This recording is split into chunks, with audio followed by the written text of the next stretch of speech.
Hari itu matahari terasa kejam. Debu jalanan berterbangan, menempel di wajah Rani yang baru saja pulang dari puskesmas dengan langkah lemas.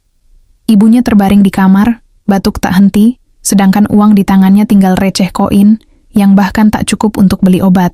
Di luar, suara rentenir bersuara keras di depan rumah. 3 hari lagi, kalau belum bayar, sawah orang tuamu resmi jadi milik kami. Teriaknya sambil menendang kursi kayu di teras.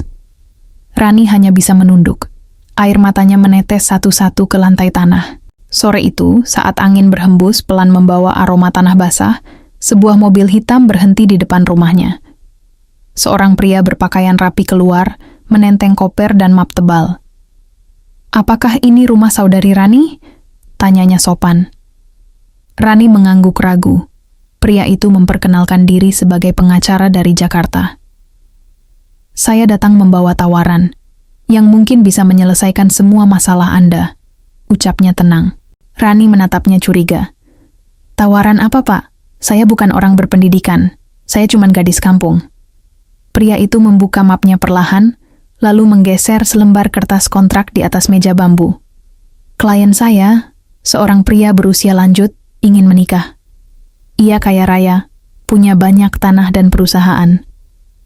Tapi belum pernah menikah seumur hidupnya. Ia tidak ingin mencari cinta, hanya seseorang yang mau menemaninya di sisa usia." Rani terdiam. Dadanya sesak, pikirannya menolak. "Menikah dengan kakek-kakek?" Suaranya tercekat. "Sebagai imbalan," lanjut sang pengacara, "Anda akan menerima 3 miliar rupiah, semuanya sah, ditransfer setelah pernikahan resmi dilakukan. Tidak ada paksaan, tidak ada kontrak cerai. Hanya satu syarat, Anda harus benar-benar menjadi istrinya."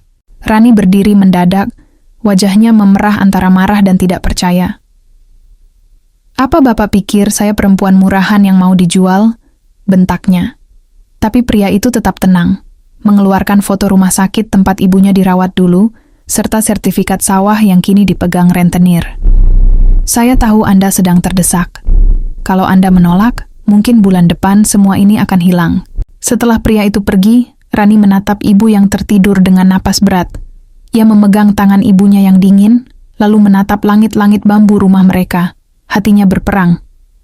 3 miliar, sawah bisa kembali, ibu bisa sembuh, gumamnya pelan. Tapi di sisi lain, ada rasa takut, rasa malu, dan harga diri yang terus berteriak di dalam dada. Malam itu ia tak bisa tidur. Hujan turun deras, suara petir sesekali menyambar di kejauhan. Rani duduk di tepi ranjang, menatap wajah ibunya yang pucat. "Bu, kalau aku harus mengorbankan kebahagiaan supaya ibu bisa hidup, apa itu dosa?" bisiknya lirih. Tak ada jawaban selain suara hujan di atap. Dan di saat itulah, Rani memutuskan sesuatu yang akan mengubah hidupnya selamanya. "Baiklah, demi ibu, demi sawah kita, aku terima," katanya lirih sambil menandatangani surat tawaran yang masih tersimpan di saku bajunya. Di luar sana, hujan turun makin deras, seolah langit ikut menangis bersama gadis muda yang baru saja menjual masa depannya untuk menyelamatkan keluarga.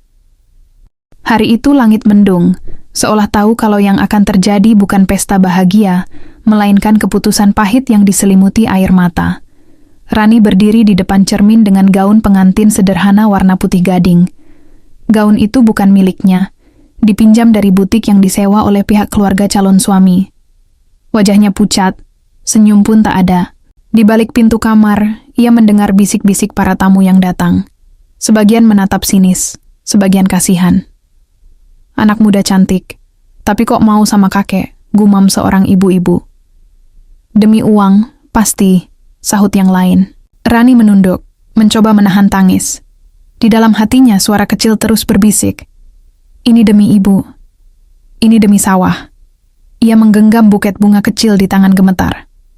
Lalu pintu terbuka. Seorang wanita paruh baya yang menjadi pengurus acara menunduk sopan. "Neng Rani, waktunya ke pelaminan." Di pelaminan, seorang pria tua duduk dengan setelan jas abu-abu, rambutnya memutih, tubuhnya kurus tapi matanya jernih. Dialah Pak Arman, calon suaminya. Umurnya sudah lebih dari 70, tapi dari caranya duduk dan menatap, ada wibawa yang tak bisa diabaikan. Ketika Rani duduk di sampingnya, suasana mendadak hening. Hanya suara penghulu yang memecah udara tegang itu. Ijab kabul berjalan singkat. Suara Pak Arman serak tapi mantap. Saya terima nikahnya Rani binti Surono dengan mas kawin emas 10 gram dibayar tunai. Kalimat itu selesai, para tamu bertepuk tangan seadanya. Rani hanya memejamkan mata, air matanya jatuh pelan. Dalam hati ia berdoa, semoga langkahnya tidak menjadi kutukan. Selesai acara, Rani duduk di kursi ruang tamu rumah megah milik Pak Arman. Ia merasa seperti orang asing. Setiap sudut ruangan terlalu mewah untuk dirinya yang terbiasa hidup dengan dinding bambu dan lantai tanah. Rumah ini kini rumahmu juga. Suara Pak Arman lembut di belakangnya. Rani menoleh cepat, menunduk. Saya cuma ingin ibu saya bisa hidup tenang, Pak. Saya nggak butuh apa-apa lagi. Pak Arman tersenyum, keriput di wajahnya semakin dalam.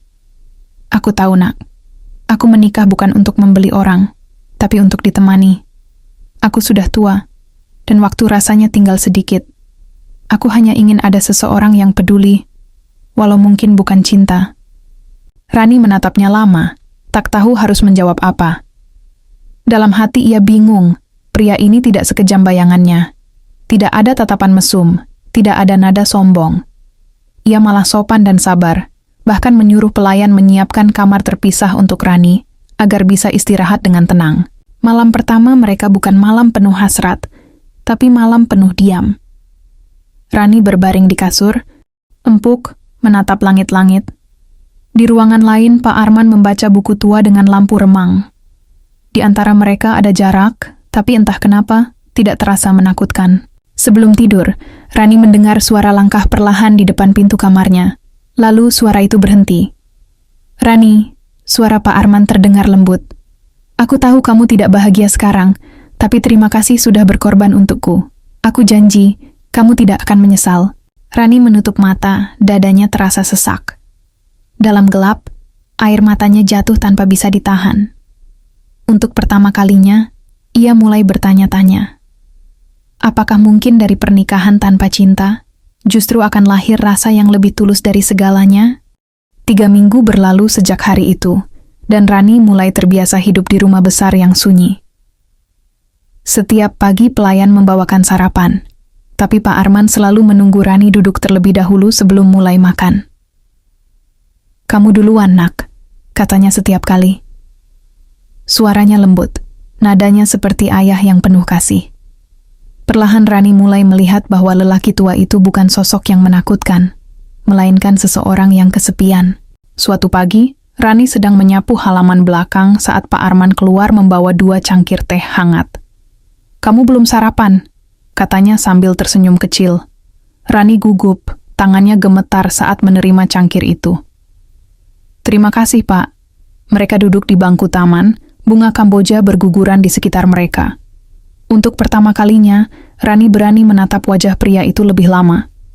Di balik keriput dan rambut putih, ada ketenangan yang jarang ia lihat pada manusia lain. Pak Arman, ucap Rani pelan. Kenapa Bapak mau menikah sama orang seperti saya? Banyak perempuan muda yang pasti lebih cantik dan pantas. Pak Arman menatap jauh ke depan. Saya sudah habiskan hidup untuk mengurus bisnis, tanah, dan harta.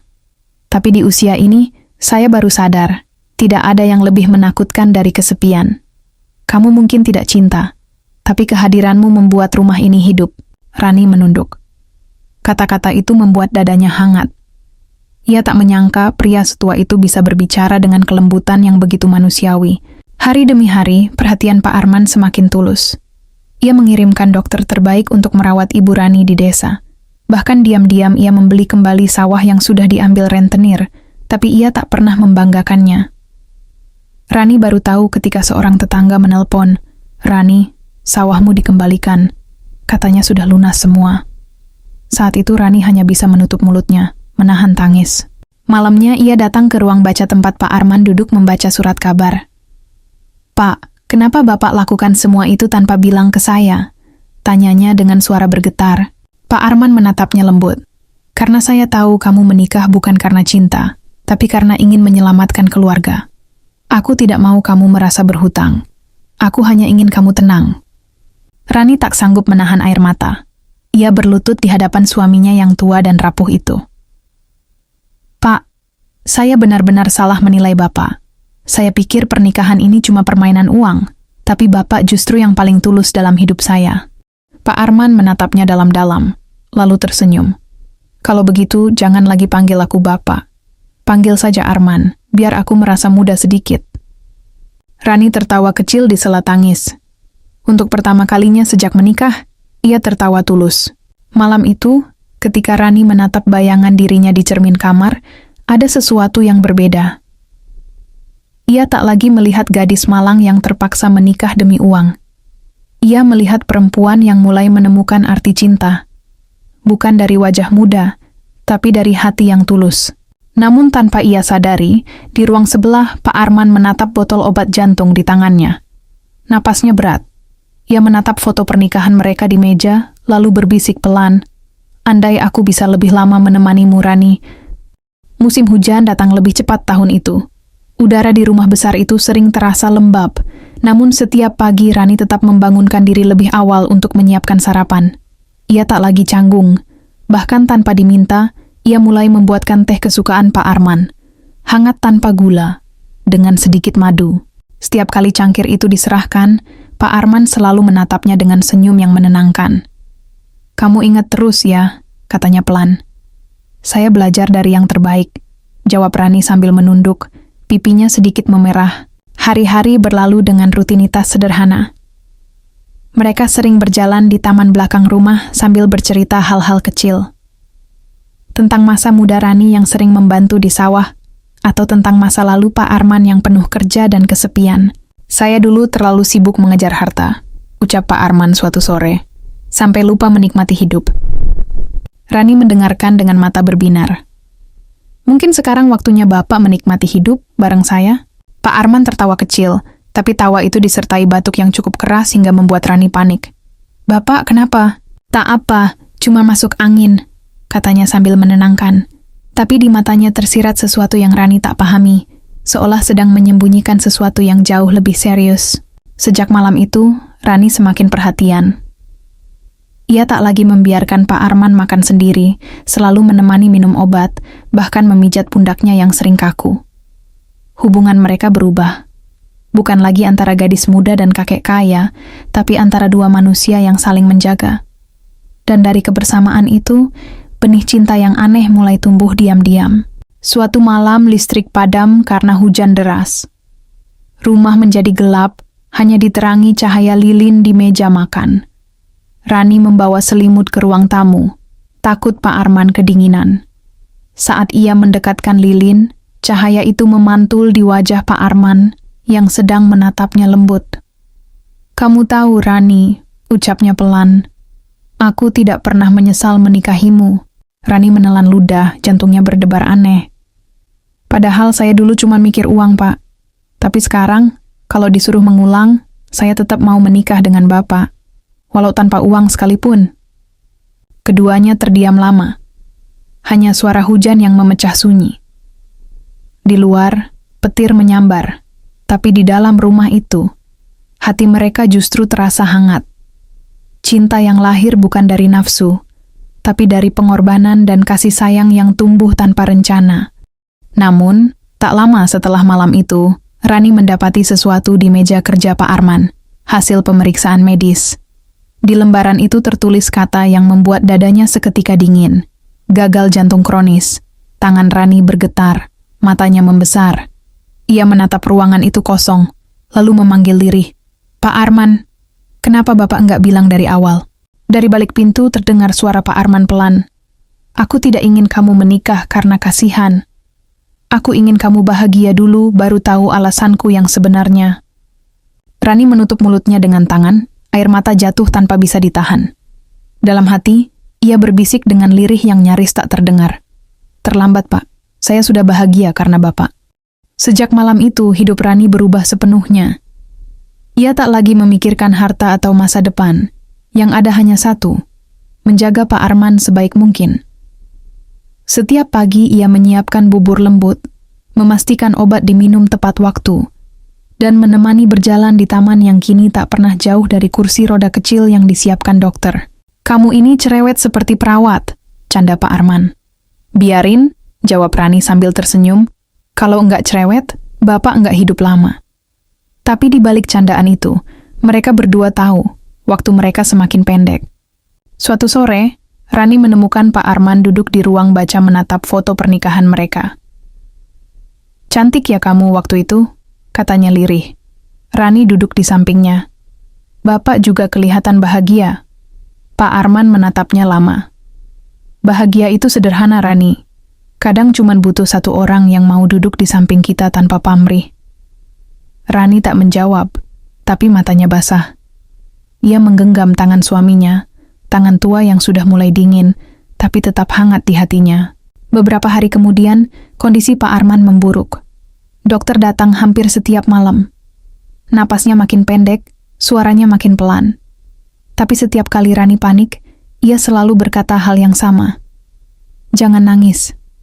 Aku nggak mau ingat kamu dengan air mata. Malam itu, hujan turun deras. Petir menyambar di luar jendela, dan Rani masih duduk di sisi ranjang sambil memegang tangan suaminya yang lemah. Pak, jangan tinggalin saya, bisiknya dengan suara serak. Pak Arman membuka mata perlahan. Rani, iya Pak, saya di sini. Aku nggak bisa janji apa-apa lagi, tapi aku bahagia. Kamu sudah kasih aku rasa cinta yang bahkan uang pun nggak bisa beli. Air mata Rani jatuh di punggung tangannya sendiri. Saya juga bahagia, Pak. Tolong jangan pergi dulu ya. Pak Arman tersenyum tipis. Kalau nanti aku nggak ada, tolong jaga dirimu. Dan jangan takut sendirian. Napasnya tersendat. Rani menjerit kecil mengguncang bahu suaminya. Pak Arman! Tapi pria itu sudah terdiam. Senyumnya masih tersisa, seolah tertidur damai. Rani menatap tubuh itu lama. Tubuh yang dulu ia kira hanya tiket menuju uang 3 miliar, kini justru menjadi separuh dari jiwanya. Ia menjerit pelan sambil memeluknya. Bapak bohong. Katanya mau temani saya sampai tua.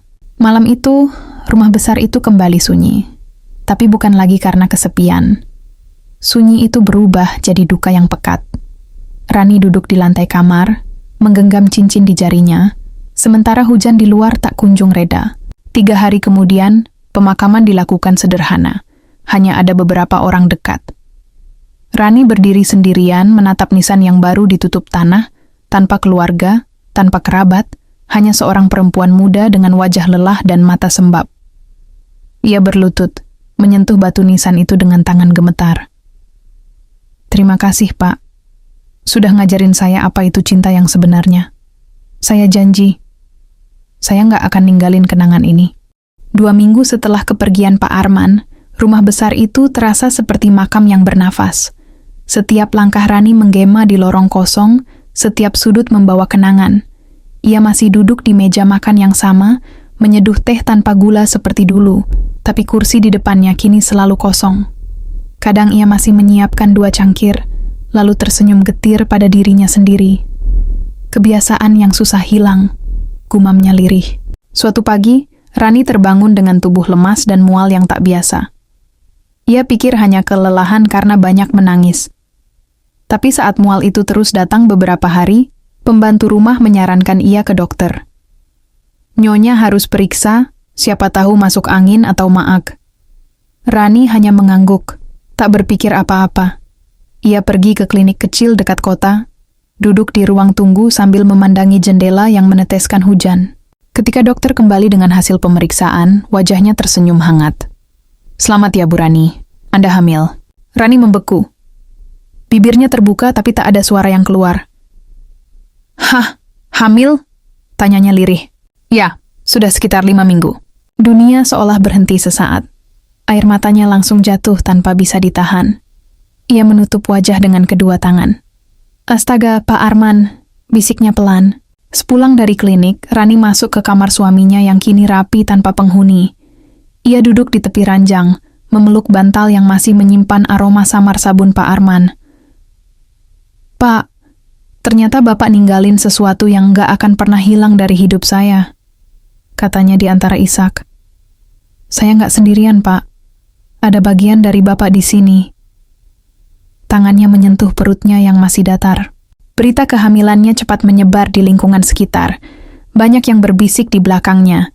Ada yang mencibir, ada yang menyindir. "Ah, mungkin bukan anaknya kakek itu," kata seorang wanita di warung. "Mana tahu, dia kan masih muda." Tapi Rani tak peduli. Ia memilih diam, memeluk perutnya dengan penuh kasih, berjalan melewati cibiran dengan kepala tegak. Waktu berjalan lambat, tapi keyakinan di dalam dirinya semakin kuat. Ia menjual sebagian perhiasan peninggalan Pak Arman, lalu pindah ke rumah kecil di pinggir desa agar bisa hidup sederhana. "Saya nggak butuh istana, saya cuma butuh tempat aman buat anak ini tumbuh," katanya pada diri sendiri. Setiap malam Rani berbicara pada janin di perutnya seolah pada suaminya yang telah tiada. "Nak, kamu anak yang kuat ya. Kamu warisan dari cinta yang mungkin orang lain nggak paham, tapi ibu tahu betul nilainya." Dan di tengah sunyi itu, saat lampu minyak bergoyang pelan, Rani merasa ada kehangatan yang menenangkan dari dalam dirinya. Mungkin itu doa dari langit, atau mungkin senyum lembut Pak Arman yang masih menjaga dari tempat yang lebih tinggi. Tahun-tahun berlalu dan musim terus berganti. Rumah kecil di pinggir desa itu kini dipenuhi suara tawa seorang anak laki-laki yang baru belajar berlari. Namanya Arga, nama yang diambil dari nama belakang suaminya, Arman. Setiap kali Rani memanggil nama itu, hatinya seperti dihangatkan kembali oleh kenangan. "Arga, hati-hati nak, jangan lari ke jalan," serunya sambil tertawa kecil. Anak itu menoleh, tertawa lepas, wajahnya cerah dengan mata jernih yang sangat mirip dengan ayahnya. Arga tumbuh sehat, cerdas dan penyayang. Meskipun hidup mereka sederhana, Rani berusaha memberikan segalanya yang terbaik. Ia menjahit pakaian orang kampung, menanam sayur di halaman, dan setiap malam menidurkan Arga dengan cerita tentang seorang pria tua baik hati yang dulu menyelamatkan hidup mereka. "Itu ayahmu, nak," katanya lembut. "Orang paling sabar yang pernah ibu kenal." Arga menatap wajah ibunya penuh rasa ingin tahu. "Kenapa ayah nggak pernah pulang, Bu?" Rani tersenyum sambil menahan air mata.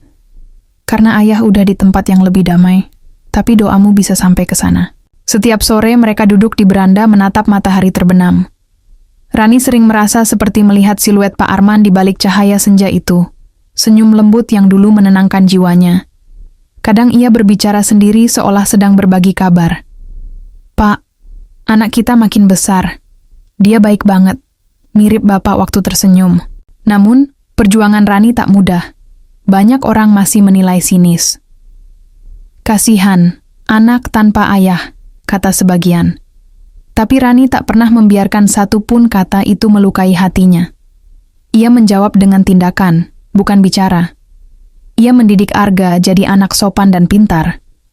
Saat Arga mulai sekolah, guru-gurunya heran melihat betapa cepat anak itu belajar. "Bu Rani, anak ibu ini istimewa," kata mereka. Rani hanya menunduk, tersenyum kecil. Dalam hati ia tahu, darah Pak Arman mengalir kuat di tubuh putranya. Suatu hari, ketika Rani sedang menjemur pakaian, Arga datang membawa setangkai bunga kamboja putih dari makam ayahnya. "Ini buat ayah, Bu. Aku taruh di meja ya," katanya polos. Rani terdiam, matanya basah. "Iya, Nak. Ayah pasti senang." Malamnya setelah Arga tertidur, Rani menatap langit dari jendela kamar kecilnya. Angin malam membawa aroma tanah basah, seperti malam saat ia dulu menandatangani nasibnya. Tapi kini tak ada penyesalan. Ia tersenyum, menatap perutnya sendiri yang dulu menjadi saksi cinta yang aneh tapi tulus. "Pak Arman, anakmu benar-benar anak dari surga. Terima kasih sudah titipkan dia pada saya," bisiknya pelan. Hidupnya mungkin tak lagi kaya, tapi rumah kecil itu selalu penuh cahaya. Cahaya yang datang dari cinta seorang ibu dan bayangan lelaki tua yang masih hidup dalam hati mereka. Waktu berjalan cepat. Arga kini sudah berusia 10 tahun. Wajahnya semakin mirip Pak Arman, terutama di bagian mata yang teduh dan senyumnya yang tenang. Rani seringkali terpaku melihat anaknya membaca di beranda, dengan posisi duduk persis seperti ayahnya dulu. "Kamu itu salinan ayahmu," katanya suatu sore sambil tersenyum. Arga menoleh, tertawa kecil. "Kalau begitu, ibu harus cerita lagi tentang ayah, biar aku tahu semuanya. Rani mengambil album foto yang disimpannya di lemari. Di halaman pertama, ada foto pernikahannya dengan Pak Arman. Ia masih muda, gugup, sementara Pak Arman duduk tenang di sampingnya dengan jas abu-abu yang kini sudah tak pernah dipakainya lagi. Arga menatap lama foto itu. Ibu, ayah kelihatan bahagia banget. Rani mengangguk pelan, suaranya bergetar lembut. Iya, Nak. Ayah bahagia karena waktu itu dia nggak sendirian lagi. Setelah lama menatap foto, Arga memeluk ibunya erat. Ibu hebat, bisa jaga aku sendirian. Rani tersenyum sambil mengusap rambut anaknya. Ibu cuma nerusin cinta yang ayah tinggalkan. Cinta itu nggak mati, Nak. Cuma pindah tempat. Tahun-tahun berlalu, dan Rani semakin matang. Wajahnya mulai dihiasi garis halus, tapi matanya tetap teduh seperti dulu. Ia tak pernah menikah lagi meski banyak yang memintanya. Saya sudah pernah dicintai dengan cara paling tulus. Jawabnya setiap kali ada yang bertanya. Suatu sore, mereka berdua pergi ke makam Pak Arman. Arga membawa bunga kamboja putih kesukaan ibunya. Angin berembus pelan, udara terasa hangat. Rani berlutut di depan batu nisan itu, tangannya menyentuh ukiran nama suaminya dengan lembut. Pak, lihat, anak kita udah besar. Dia pintar, sopan, dan kuat. Persis seperti Bapak harapkan. Arga ikut berlutut di sampingnya. Ayah, aku belum pernah ketemu ayah, tapi aku sayang ayah. Kata ibu, ayah orang baik. Aku janji bakal bikin ibu bahagia seperti ayah dulu. Air mata Rani jatuh tanpa suara. Ia menatap langit senja yang mulai berubah jingga, seolah warna itu adalah sambutan dari surga. Pak, terima kasih, karena pernah datang ke hidup saya. Dulu saya menikah demi uang, tapi ternyata yang saya dapat bukan harta, melainkan cinta yang nggak bisa dibeli selamanya. Mereka pulang saat matahari perlahan tenggelam. Di tengah jalan, Arga menggandeng tangan ibunya erat. Ibu, nanti kalau aku besar dan sukses, aku mau belikan rumah yang lebih bagus buat ibu. Tapi ibu jangan sedih lagi, ya. Rani tersenyum hangat.